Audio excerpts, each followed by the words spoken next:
नमस्कार दोस्तों, आप सभी का मेरे चैनल पे स्वागत है। आज की इस वीडियो में जो टॉपिक हम कवर करने वाले हैं उसका नाम है डिस्कवरी ऑफ सब एटॉमिक पार्टिकल, जिसमें हम आज डिस्कवरी स्टडी करेंगे इलेक्ट्रॉन की कि इलेक्ट्रॉन जो आपका फर्स्ट सब एटॉमिक पार्टिकल डिस्कवर हुआ वो कैसे हुआ, किस एक्सपेरिमेंट के माध्यम से हुआ।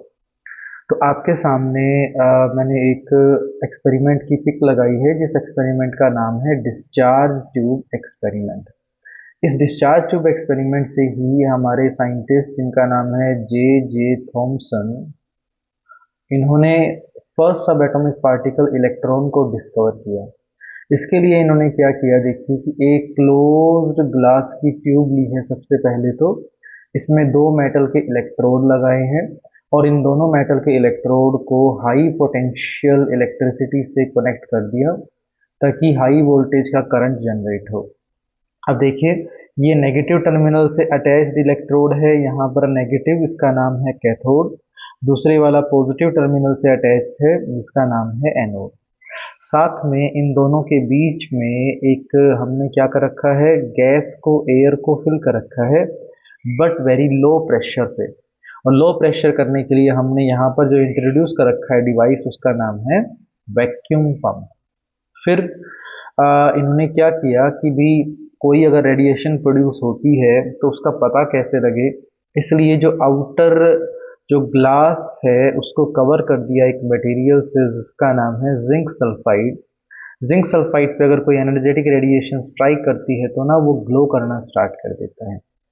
और इन्होंने जो ये हमारी एनोड इलेक्ट्रोड है, एनोड वाली इलेक्ट्रोड को परफोरेटेड भी लिया, ताकि अगर रेडिएशन अगर आती है तो वो क्रॉस करके पीछे की तरफ जा पाए और ग्लास से टकरा के ग्लो प्रोड्यूस कर पाए। तो जैसे ही इन्होंने इस एक्सपेरिमेंट में हाई वोल्टेज करंट सप्लाई किया और एयर प्रेशर को लो किया, तो इन्होंने ये पाया कि भी जो साइड कैथोड के अपोजिट है और एनोड के पीछे की तरफ वाली साइड है, ये वाली साइड ग्रीन कलर का ग्लो प्रोड्यूस करने लग गई। अब ग्लो प्रोड्यूस करने लग गई तो इसके सबसे पहले इसके पीछे का रीज़न कि भाई ग्लो क्यों प्रोड्यूस हुआ, तो ज़रूर कोई ना कोई एनर्जेटिक रेडिएशन आई होगी और आके इधर जाके टकराई होगी, जिसके टकराने से यहाँ पर ग्लो प्रोड्यूस हुआ है। तो क्वेश्चन राइज होता है कि वो कौन सी रेडिएशन है जिनके टकराने से यहाँ पर ग्लो प्रोड्यूस हुआ। तो उन रेडिएशन को नाम दिया गया cathode rays. Cathode rays, cathode rays आती है और जाके टकराती हैं किससे, इस साइड पर, और जिंक सल्फाइड से टकराने पर वो ग्लो प्रोड्यूस करती हैं। अब क्वेश्चन अराइज होता है कि ये जो कैथोड रेज हैं, ये कैथोड रेज ओरिजिन इनका कहाँ से हुआ होगा, ओरिजिनेट ये कहाँ से हुई होगी। तो देखिए, जो कैथोड रे होती है, कैथोड रे जैसे कि नाम से आपको पता लगता है, कैथोड रे ओरिजिनेट होती है फ्रॉम द कैथोड। जिस भी मटेरियल का आपने कैथोड बना रखा है, उसी मटेरियल से ही ओरिजिनेट होती है आपकी कैथोड रेज। जैसे कि नाम सजेस्ट कर रहा है, याद भी रखना आसान पड़ जाता है कि कैथोड रे कहाँ से निकलती है, कैथोड रे निकलती है कैथोड से। अब जब हम इसकी प्रॉपर्टीज पे आते हैं कि कैथोड रे की प्रॉपर्टीज क्या क्या हैं, आइए वन बाय वन करके स्टार्ट करते हैं। अगर ओरिजिन हमने समझ लिया तो प्रॉपर्टीज भी समझनी हमारे लिए आसान रहेगी। यानी फर्स्ट पॉइंट हम पढ़ चुके हैं कि जो कैथोड रेज होती है वो हमारे कैथोड इलेक्ट्रोड से निकलती है। ओके, अब सेकंड पॉइंट, अब कैथोड रे है क्या, these are just the rays. ये ऐसी रेज हैं जो किससे मिलके बनी है, इलेक्ट्रॉन की। तो इलेक्ट्रॉन की रेज इन्हें कहा जा सकता है। और आप जानते हैं जो इलेक्ट्रॉन है वो ईच मटेरियल में प्रेजेंट है। इसलिए सेकंड प्रॉपर्टी में मैं कहना चाहूंगा कि आप कोई भी मटेरियल का कैथोड क्यों ना लेने, निकलने वाली, इजेक्ट होने वाली आपके इलेक्ट्रॉन की रेज की प्रॉपर्टीज में कोई भी डिफरेंस नहीं होगा। यानी इलेक्ट्रॉन एक फंडामेंटल पार्टिकल है, सभी में प्रेजेंट है, और कोई कैथोड भी लेने पर, किसी भी मटेरियल का कैथोड लेने पर जो इलेक्ट्रॉन रिजेक्ट होते हैं, जो बीम उनकी निकलती है, उनकी खासियत, उनकी प्रॉपर्टी बिल्कुल एक समान होती है। नेक्स्ट देखिए, अगर ये समझ आ गया हमें तो थर्ड पॉइंट ये है कि भी ये जो कैथोड रे है, जो कैथोड से एनोड की तरफ मूव करती है, इनके ऊपर जो चार्ज है वो चार्ज है नेगेटिव। नेगेटिव चार्ज होने के कारण जिस इलेक्ट्रोड एनोड पे पॉजिटिव चार्ज है, ये उस तरफ जाती है। यानी नेगेटिव चार्ज इनके पास है, तब ये पॉजिटिव चार्ज की तरफ अट्रैक्ट होती है और मूव करती है। फिर और साथ में जिस पाथ पर ये मूव कर रही है वो स्ट्रेट लाइन है, यानी ये स्ट्रेट लाइन पाथ में मूव करती है। आगे अगर हम बढ़ते हैं कि जी अगर आप इनके रास्ते में कोई ऑब्जेक्ट रख देते हैं, क्योंकि ये स्ट्रेट लाइन में ट्रेवल करती हैं, तो इस ऑब्जेक्ट के, जितना ऑब्जेक्ट आपने यहाँ पर रखा होगा उतना पाथ इनका ब्लॉक हो जाएगा। तो स्ट्रेट लाइन में ट्रेवल करने के कारण इस ऑब्जेक्ट का जो पीछे क्या बन जाएगा, हमारा शेडो बन जाएगा। यानी ये हमारी एजेस से ऐसे नहीं है कि बेंड होके शेडो नहीं बनाएंगी, ये बिल्कुल स्ट्रेट लाइन में ट्रेवल कर रही हैं, जिसके कारण पीछे क्या बन जाएगा, हमारा शेडो बन जाएगा। फिर क्योंकि ये इलेक्ट्रॉन की रेज हैं, इलेक्ट्रॉन का एक अपना मास होता है और एक वेलोसिटी v से ये मूव कर रही है, तो मास इनटू वेलोसिटी, जिसको मोमेंटम बोलते हैं, इन पार्टिकल के पास अपना मोमेंटम होता है। तो अगर आप इनके पाथ में कोई बीच में छोटा सा लाइट पेडल व्हील इंस्टॉल अगर करते हैं, तो जब ये उससे जाके टकराती हैं तो वो लाइट पेडल व्हील जो है वो रोटेट करना स्टार्ट कर देता है, क्योंकि इन पार्टिकल के पास अपना कोई मास होता है। तो जब ये बम्बार्डमेंट करेगी तो इनके बम्बार्डमेंट करने से उस लाइट पेडल व्हील का मूवमेंट स्टार्ट हो जाएगा।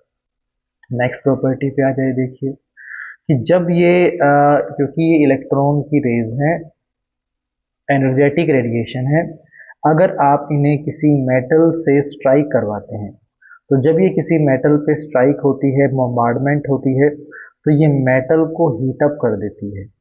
यानी उतना पोर्शन जहाँ जहाँ ये स्ट्राइक कर रहा है, मेटल का क्या हो जाता है, गर्म हो जाता है। नेक्स्ट देखिए, अगर आप इन्हें हैवी मेटल से अगर स्ट्राइक करवाते हैं, जैसे टंगस्टन एक हैवी मेटल है, तो अगर आप उस पर इन्हें स्ट्राइक करवाएंगे तो स्ट्राइक करवाने पे यहाँ से आपकी एक्स रेज प्रोड्यूस होंगी। ओके। और फिर नेक्स्ट प्रॉपर्टी की बात करें तो अगर आप किसी फोटोग्राफिक प्लेट पे, अगर आप किसी फोटोग्राफिक प्लेट पे इन्हें स्ट्राइक करवाते हैं, तो ये energetic radiation penetration effect show करती है, तो ये उस फोटोग्राफिक प्लेट को अफेक्ट करेगी, ये उस फोटोग्राफिक प्लेट को अफेक्ट करती हैं।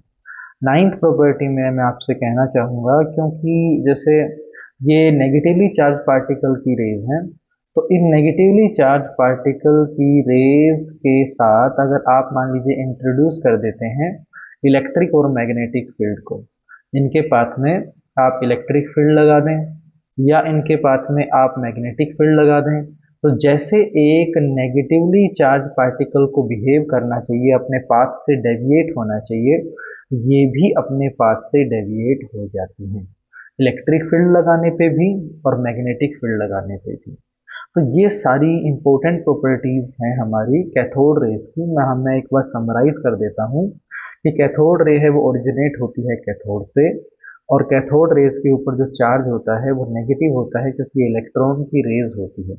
फिर ये हमेशा स्ट्रेट लाइन में ट्रेवल करती है, बीच में कोई ऑब्जेक्ट अगर आप इनके लगा देते हैं तो पीछे उस ऑब्जेक्ट का शेडो बनने लग जाता है। और जब ये मूव कर रही है, क्योंकि इलेक्ट्रॉन की रेज है तो इलेक्ट्रॉन का अपना मास होता है, और जिस रफ्तार से मूवमेंट ये कर रही है, मास इनटू वेलोसिटी मोमेंटम होने के कारण, अगर एक लाइट पेडल व्हील अगर आप इनके रास्ते में इंट्रोड्यूस करते हैं तो लाइट पेडल व्हील रोटेट करना स्टार्ट कर देते हैं।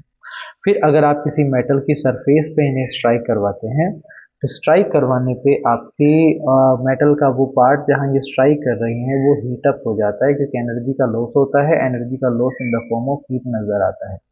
फिर अगर आप किसी हैवी मेटल की सरफेस पर इन्हें स्ट्राइक करवाते हैं, जैसे टंगस्टन पे अगर आप इन्हें स्ट्राइक करवाते हैं, तो यहाँ से हमारी एक्सरेज प्रोड्यूस होने लग जाती हैं। और अगर आप इन्हें फोटो सेंसिटिव मटेरियल से बनी प्लेट्स, फोटोग्राफिक प्लेट पे स्ट्राइक करवाएं, क्योंकि लाइट पार्टिकल्स हैं, पेनिट्रेशन इफेक्ट अच्छा है, तो आप ये इन्हें इन फोटोग्राफिक प्लेट को अच्छे से इफेक्ट भी कर पाती है। और क्योंकि ये नेगेटिवली चार्ज पार्टिकल की रेज है, तो जैसे किसी नेगेटिव चार्ज पार्टिकल को इलेक्ट्रिक और मैग्नेटिक फील्ड में डालने पर उसे डेविएट होना चाहिए, सेम खासियत, सेम प्रॉपर्टीज ये भी शो करती हैं, ये भी अपने पाथ से उसी तरीके से डेविएट होते हैं। तो ये हमने पढ़ा पहला सब एटॉमिक पार्टिकल जिसका नाम था इलेक्ट्रॉन, उसकी डिस्कवरी डिस्चार्ज ट्यूब एक्सपेरिमेंट से जे थॉम्सन ने कैसे की, और जो ये रेज निकल रही हैं उनकी खासियत, उनकी प्रॉपर्टीज क्या क्या हैं। आइए आगे पढ़ते हैं नेक्स्ट सब एटॉमिक पार्टिकल के बारे में। अगला जो सब एटॉमिक पार्टिकल हमें पढ़ना है उसे कहते हैं हम प्रोटॉन। कि भाई जो नेक्स्ट आपकी जो प्रोटॉन है उसकी डिस्कवरी कैसे हुई। देखिए, प्रोटॉन की जो डिस्कवरी है वो गोल्डस्टेन ने की, और इसी एक्सपेरिमेंट में थोड़ा सा फेरबदल करके उन्होंने कैसे आपके प्रोटॉन सेकंड सब एटॉमिक पार्टिकल को डिस्कवर किया उसके बारे में बात करते हैं। देखो, अगेन यहाँ पर एक क्लोज ट्यूब ली गई है जिसके अंदर दो इलेक्ट्रोड है। यहाँ पर हमने हाई वोल्टेज का करंट के साथ इसे कनेक्ट किया है। ये टर्मिनल आपका नेगेटिव, ये टर्मिनल आपका पॉजिटिव। हम इन्हें कनेक्ट कर देते हैं नेगेटिव और पॉजिटिव के साथ। पॉजिटिव के साथ जो कनेक्टेड है उसे कहते हैं एनोड। कैथोड जो होगा इसका अपोजिट नेगेटिव के साथ कनेक्टेड है। प्रेशर को रिड्यूस करने के लिए 10⁻⁻⁴ एटमॉस्फेयर तक हम यहाँ इंट्रोड्यूस करते हैं एक वैक्यूम पंप, और बीच में हमने एयर को फिल कर रखा है। और जब आप जैसे पहले आपने क्या कर रखा है, बाहर वाली लेयर को जिंक सल्फाइड से कोट कर रखा है, तो अब भी बाहर वाली लेयर को हमने जिंक सल्फाइड से कोट कर रखा है। पिछली बार हमने इस एनोड को परफोरेटेड लिया था, इसमें पोर्स लिए थे ताकि रेडिएशन इसमें से गुजर जाए। इन साइंटिस्ट ने क्या किया, जो कैथोड है उसे भी परफोरेटेड ले लिया। तो जैसे ही कैथोड को परफोरेटेड लिया, वैसे ही ये क्या पाते हैं कि जो साइड अब कैथोड के बैक में है वो साइड भी ग्लो करना स्टार्ट कर गई है। पहले एनोड की बैक वाला पार्ट ग्लो कर रहा था, जिससे हमने कहा था कि भी आपका वो कैथोड रेज के टकराने से हुआ। तो अब जो अपोजिट पार्ट है जैसे ही वो ग्लो करना स्टार्ट किया, तो अब यहाँ पर एक क्वेश्चन अराइज हो गया कि अब यहाँ पर इस साइड पर कौन आके टकरा रहा है, कौन सी एनर्जेटिक रेडिएशन है, क्या उनका नाम है, क्या उनकी खासियत है। देखिए, हम वन बाय वन करके पढ़ना स्टार्ट करते हैं। सबसे पहला क्वेश्चन तो ये है कि टकरा कौन रहा है यहाँ पर आके। तो इसका आंसर में हम कहते हैं कि भाई कुछ एनर्जेटिक रेडिएशंस हैं जिन्हें हम एनोड रेज कहते हैं। एनोड रेज, या जिनका नाम है कैनाल रेज। ये एनर्जेटिक रेडिएशन आके टकराती हैं और टकराने पे ग्लो प्रोड्यूस करती हैं। अब क्वेश्चन अराइज करता है कि जैसे कैथोड रेज के नाम से ये सजेस्ट हो रहा था कि they are originated from the material of which the cathode is made up of, in similar way they are originated from the anode or not. But ध्यान रखने वाली बात यह है कि ये आपके एनोड से ओरिजिनेट नहीं होती है। जब आपका कैथोड रेज जब मूव कर रही थी from cathode side to anode side, as they are energetic radiation, they ionize the molecules of gases present in their path. वो बीच में प्रेजेंट मॉलिक्यूल को आयनाइज कर देती है। आयनाइज होने पे those positively charge gaseous ions they start to move, क्योंकि वो पॉजिटिव चार्ज है, they start to move toward the negatively charge electrode. और जब ये इस तरफ आके मूव करके पीछे टकराएंगे, तब जो ग्लो प्रोड्यूस होगा वो आपका आ रहा है किसकी वजह से, इन पार्टिकल के टकराने की वजह से। इसलिए ये प्रोड्यूस होती है उस कैनाल से, उस बीच के रास्ते से, which is present in between the cathode and anode rays. That's why they are name as canal rays और एनोड रेज। नाउ अब हमें स्टडी करना है कि भी इनकी प्रॉपर्टीज कौन सी है, कौन सी खासियत है, कौन सी प्रॉपर्टीज है कैनाल रेज की और एनोड रेज की। चलिए वन बाय वन करके इसे पढ़ना स्टार्ट करते हैं। कि पहली बात तो हमने यहाँ पढ़ ली कि भाई वो जो बीच में कैनाल रेज में गैस के मॉलिक्यूल प्रेजेंट है वही आपके आयोनाइज होते हैं और मूव करना स्टार्ट करते हैं इस साइड से, कैथोड वाली साइड से। तो यानी पहला तो हमने ओरिजिन पढ़ लिया। दूसरा हमें समझना है कि ये ना पॉजिटिवली चार्ज पार्टिकल्स हैं, और जो पॉजिटिवली चार्ज पार्टिकल्स है, तो एक पॉजिटिवली चार्ज पार्टिकल को जैसे एक्सटर्नल इलेक्ट्रिक फील्ड में रखें या मैग्नेटिक फील्ड में रखें, तो पॉजिटिवली चार्ज पार्टिकल को जिस काइंड से डेविएट होना चाहिए, बिहेव करना चाहिए, उस काइंड से डेविएट और बिहेव करते हैं। जैसे अगर आप इनके पाथ में इलेक्ट्रिक फील्ड लगाते हैं, तो ये क्योंकि पॉजिटिव चार्ज है, तो नेगेटिव चार्ज वाले इलेक्ट्रोड की तरफ ये अपना रास्ता बदलते हैं, डेविएट करते हैं। फिर समझने वाली बात यह है, क्योंकि ये तो आयोनाइज्ड गैस के मॉलिक्यूल्स हैं। अब आयोनाइज्ड गैस में मान लो अगर हमारे पास होता हाइड्रोजन का केस, जिसका एटॉमिक नंबर 1 है, जिसमें इलेक्ट्रॉन का नंबर 1 और प्रोटॉन का नंबर 1 है, ऐसे केस के अंदर हम ये कह सकते हैं कि भाई इलेक्ट्रॉन के इजेक्शन के बाद यहाँ सिर्फ प्रोटॉन बच जाता है, और प्रोटॉन पे 1 यूनिट पॉजिटिव चार्ज होता है। यानी हाइड्रोजन के जो आयोनाइज होने पे जो आपके पॉजिटिवली चार्ज आयंस बनते हैं, they contain 1 unit positive charge. लेकिन अगर आप इस हाइड्रोजन की जगह कोई और गैस लेते हैं, तो और गैस लेने पे जो प्रोटॉन का नंबर है वो 1 नहीं होगा, प्रोटॉन का नंबर मल्टीपल ऑफ 1 होगा, 2 गुना, 3 गुना, 4 गुना, 6 गुना ऐसे ज़्यादा होगा। तो जो प्रॉपर्टीज ऑफ कैनाल रेज और एनोड रेज हैं, वो गैस पर डिपेंड कर रही है। उनका जो मैग्नीट्यूड ऑफ चार्ज है वो भी उसके गैस के नेचर पर डिपेंड कर रहा है कि गैस का नेचर कैसा है। हाइड्रोजन के केस में वो प्रोटॉन की रेज कहलाती है, लेकिन हाइड्रोजन के अलावा अगर कोई और गैस के मॉलिक्यूल्स हो, तो वहां पर उनके ऊपर मल्टीपल चार्ज होगा, क्योंकि उनके अंदर प्रोटॉन का नंबर 1 से ज़्यादा होगा। अब जितने गुना ज़्यादा होगा उतने यूनिट पॉजिटिव चार्ज इंक्रीज हो जाएगा। यानी ये डिपेंड कर गई किस पे, नेचर ऑफ गैस पे। तो अब अगर ये हमें समझ में आ गया है, तो आगे की सारी प्रॉपर्टीज वैसी ही है जैसी हमने कैथोड रेज में पढ़ी थी। आइए उन्हें स्टडी कर लेते हैं। ये भी जैसे आपकी जो मूव कर रही है, जिस जिस भी पाथ पर ये मूव कर रही है, वो क्या होगा, स्ट्रेट लाइन पाथ होगा। अगर आप इनके रास्ते में कोई ऑब्जेक्ट अगर आप रख देते हैं, तो पीछे क्या बनेगी, शेडो बनेगी। फिर हमने पढ़ा था कि भी अगर, क्योंकि ये पॉजिटिवली चार्ज पार्टिकल है, और पॉजिटिवली चार्ज जो पार्टिकल्स होते हैं वो उनका अपना एक मास की भी अमाउंट होती है, और एक वेलोसिटी से मूव करने के कारण इनका मोमेंटम होता है और काइनेटिक एनर्जी रखते हैं ये। तो अगर इनके रास्ते में आप लाइट पेडल व्हील लगाते हैं, तो जैसे ये लाइट पेडल व्हील पे टकराती हैं, तो टकराने पर जो लाइट पेडल व्हील है वो रोटेट करना स्टार्ट कर देता है। अब क्योंकि ये भी आपकी चार्ज पार्टिकल्स ही हैं, तो अगर आप इन्हें किसी सरफेस पे बम्बार्ड करवाएंगे, तो सरफेस पे बम्बार्डमेंट होने पर एनर्जी का क्योंकि लॉस होगा, तो क्या प्रोड्यूस होगा, हीट प्रोड्यूस होगी। वैसे ही अगर आप इन्हें फोटोग्राफिक प्लेट पे स्ट्राइक करवाते हैं, तो फोटोग्राफिक प्लेट पे स्ट्राइक करवाने पे ये उसे अफेक्ट करती है, लेकिन क्योंकि इलेक्ट्रॉन के कंपैरिजन में मास जो है इनका, प्रोटॉन का जो मास है वो क्या होता है, ज़्यादा होता है। तो बड़े पार्टिकल होने के कारण उतना ज़्यादा पेनिट्रेशन इफेक्ट, यानी अंदर तक कितना आपका वो जा सकता है, वो इफेक्ट ये क्या दिखाएंगे, कम दिखाएंगे।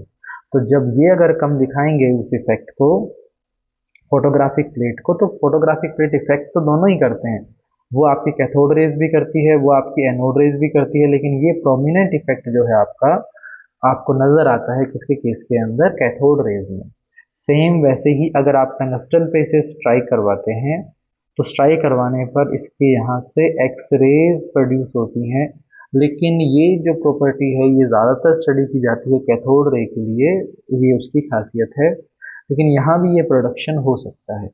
तो ये हमने कुछ कुछ प्रॉपर्टीज पढ़ी जो रिजेंबल कर रही है, हल्का फुल्का डिफरेंस भी आ रहा है किसके साथ, कैथोड रे। और लास्ट के अंदर हमें तीसरे सब एटॉमिक पार्टिकल की डिस्कवरी के बारे में बात करना है, जिसे न्यूट्रॉन कहते हैं। तो न्यूट्रॉन की जो डिस्कवरी हुई है वो चैडविक ने की है, जे ई चैडविक। अब चैडविक ने क्या कहा कि भाई जैसे जब भी आप किसी एटम को स्टडी कर रहे हो, उसमें अभी तक या तो इलेक्ट्रॉन प्रेजेंट हुए हैं आपके कैथोड रेज से, या प्रोटॉन की डिस्कवरी हो गई है एनोड रेस से। कैथोड पे जो आपका चार्ज है, जो इलेक्ट्रॉन पे जो चार्ज है आपका, वो आपका -1.602 इंटू 10⁻⁻19 कूलाम है। इतना ही सेम चार्ज होता है पॉजिटिव के अंदर 1.602 इंटू 10⁻⁻19 कूलाम प्रोटॉन पे। और साथ में जो प्रोटॉन का जो मास होता है इलेक्ट्रॉन के मास से ज़्यादा होता है। इलेक्ट्रॉन बहुत हल्के होते हैं, प्रोटॉन भारी होते हैं। ऐसे ही इनमें डिफरेंस होता है। तो इन साइंटिस्ट ने कहा कि जब भी आप किसी भी एटम का मास ऐसे पार्टिकल के मास से कैलकुलेट कर रहे थे और एक्चुअल में आप उसका मास मेजर कर रहे थे, तो डिफरेंस आ रहा था। जैसे अगर मैं बात करूं कि कार्बन का हम सिंबल पढ़ते हैं 6 कार्बन 12। 6 कार्बन 12 में जो एटॉमिक नंबर है वो 6 है और मास नंबर 12 है। आप जानते हैं 3 सब एटॉमिक पार्टिकल प्रेजेंट है यहाँ, इलेक्ट्रॉन, प्रोटॉन और न्यूट्रॉन। ये नीचे का जो नंबर है यही इलेक्ट्रॉन का नंबर होता है, यही प्रोटॉन का नंबर होता है। और ऊपर के नंबर में से नीचे को माइनस कर देते हैं, 12 - 6 कर देते हैं, तो जो 6 है वो न्यूट्रॉन का नंबर होता है। लेकिन न्यूट्रॉन तो अभी तक डिस्कवर हुए नहीं थे, सिर्फ इलेक्ट्रॉन और प्रोटॉन डिस्कवर हुए थे। और इलेक्ट्रॉन का मास बहुत कम है प्रोटॉन के मास से, नेग्लिजिबल सा मास है। तो जब भी साइंटिस्ट स्टडी कर रहे थे वो ये पा रहे थे कि भी जो भी मास हम यहाँ से पार्टिकल को कैलकुलेट करके निकाल रहे हैं और एक्चुअल में नेचर में प्रेजेंट में जो मास है उनके बीच में लगभग लगभग आधी का अंतर आ रहा है। तो इन साइंटिस्ट ने कहा कि यहाँ जरूर कोई और पार्टिकल्स भी प्रेजेंट है। और वो जो पार्टिकल्स हैं वो क्योंकि चार्ज नहीं है, दे हैव नील चार्ज, तो वो ना तो आपके इलेक्ट्रिक और मैग्नेटिक फील्ड में डेविएट होते हैं, हमें उनका पता नहीं लगता। और इनका जो मास है, अगर आप इन पार्टिकल का मास कहें तो कह सकते हैं कि वो नियर अबाउट प्रोटॉन के मास के बराबर है। थोड़ा हल्का सा मास इनका प्रोटॉन से ज़्यादा ही होता है, पर नियर अबाउट हम कह सकते हैं कि प्रोटॉन के मास के बराबर है। तो इन्होंने ये कहा कि भी एक ऐसा पार्टिकल और प्रेजेंट है, और वो जो पार्टिकल है जो अभी तक आपका डिस्कवर नहीं हुआ है, उसके ऊपर कोई चार्ज नहीं है और प्रोटॉन से थोड़ा सा ज़्यादा उसके पास मास है। तो यहाँ से इस तरीके से हमारे 3 सब एटॉमिक पार्टिकल डिस्कवर हो जाते हैं।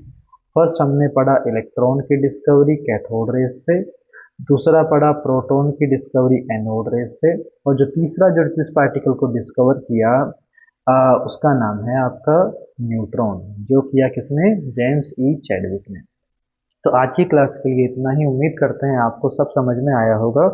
अगर आपको ये समझ में आया होगा तो अगली क्लास के अंदर स्ट्रक्चर ऑफ एटम जो इसी पर बेस्ड है कि अगर आपके सब एटॉमिक पार्टिकल प्रेजेंट है किसी एटम में तो फिर वो अरेंज किस तरीके से है, तो उन्हें पढ़ेंगे। आज के लिए इतना ही। धन्यवाद।